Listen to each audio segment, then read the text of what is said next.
In this video, I'm doing a review of the Art of Planning planner. So the reason I got this one is because it has two weekly spreads. You get both a vertical and a horizontal weekly spread within the same planner. So you get 4 pages to plan your weeks if you want to keep work and personal in the same planner, or you've got your schedule and your family's schedule. It's really hard to find a planner that has enough pages or a big enough spread to be able to do that without having, a massive like US letter size planner, which is just too bulky to carry with you. Okay, so the Art of Planning planner is 5.25 inches wide by 8.25 inches high, which is pretty comparable to sewn bound planners like this and also bullet journals. Despite having all of those weekly spreads, it's not too fat. It's probably about 3/4 of an inch thick. It's light enough that you could definitely put this in your handbag and take it with you. You get the logo indented on the front cover there, and then this purple is really popping, really nice bright purple. You get a pen loop, you've got an elastic band to keep it all closed. I've just taken off to film this review. Nothing on the spine, and you've got the 3 ribbon bookmarks in different colors, which is great. So you could do notes pages, then the monthly calendar, the weekly spread. At least when you have 3, you've got options, and all different colors makes it easier to find what you're looking for as well.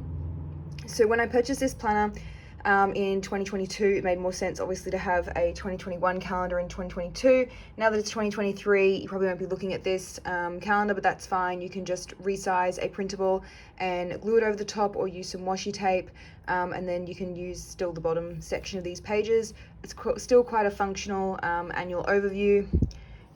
If you want to have a look at your holidays and everything, there is this sort of dot pattern here, so that's not ghosting, that's actually printed on the pages. Not really sure why they did that, because I don't think it's really necessary. It's something different. That carries the whole way through, as you can see on the monthly calendar. So it's undated, so you can use it whenever you like. The only dated pages were just those 2 annual overviews that I just showed you then. So that's why I'm still showing you this planner in 2023, because it doesn't really matter. You can still use it because it's all undated. And there's no split boxes, which is great. So you can restart the numbering in the top row like I like to, or you can repurpose some of the empty boxes into notes or reminders or whatever you want to do. So we've got a simple monthly spread with a Sunday week start. You've got a highlights column there. You could always put a sticker over the top of that and change that into projects or whatever else you want to do. There is, though, a projects goals section already down the bottom, and then a notes section as well. The line spacing looks like 5mm, but I will measure that and include that in the blog post, which will be linked down below. The weekly view starts on Monday for the vertical spread, which is not consistent with that monthly calendar. And if I go to the next weekly view, which is the horizontal, it also starts on the Monday. So I personally prefer when it's all coordinated. So again, you could get some days of the week stickers, or you can get days of the week washi tape as well. I'll have some link down below to a blog post that I did, so you could do Monday starts and it's all consistent. So the schedule on the vertical layout starts at 6 a.m. and goes all the way through till 7 p.m. and you get 2 lines for each hour. So you go 11 and then 11:30 to 12. So you can do half-hourly planning if you want, or you just got plenty of space to write stuff for each hour. One thing I'm not liking about this planner, which I think is a bit impractical, is the width of the Saturday and Sunday columns. I just don't think that's practical. It's about 1 inch wide. It's just not going to be usable.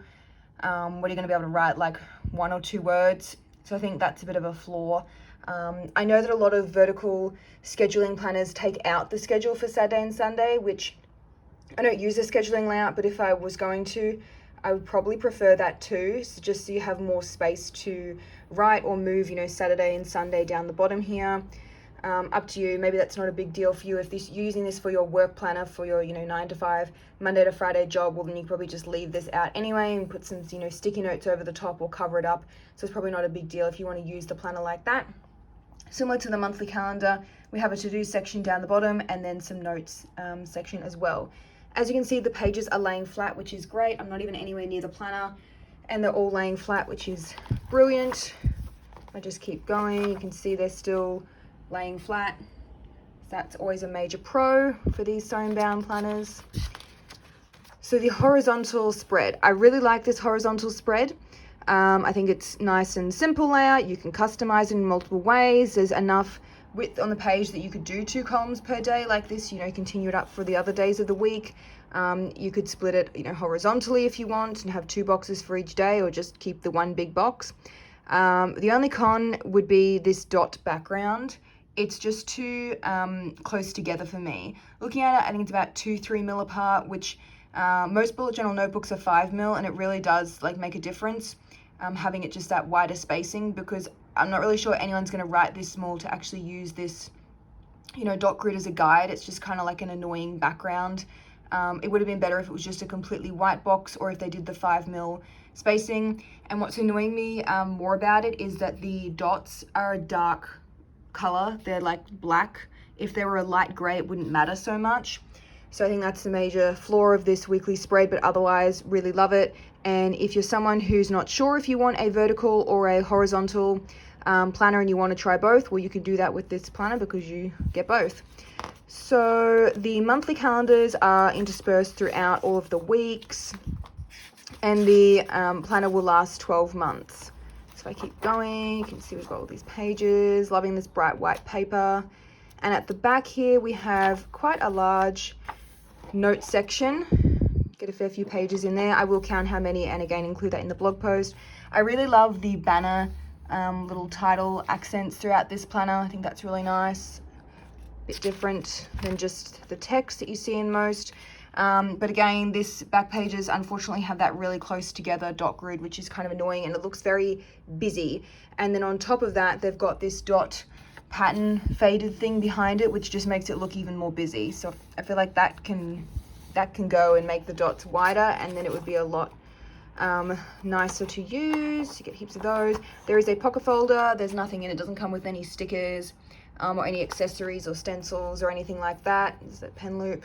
And then that's it. So if you just want a planner that's got, you know, just the essentials, a monthly calendar, the weekly spread, and then the notes, then this one could be a good option, especially if you want to keep work and personal in the same planner, or if you want to experiment with a vertical or a horizontal weekly spread. So I hope you found this review helpful. I'll have those links to the various blog posts down below. And don't forget to subscribe. I usually do a new planner review or bullet journal notebook review each week.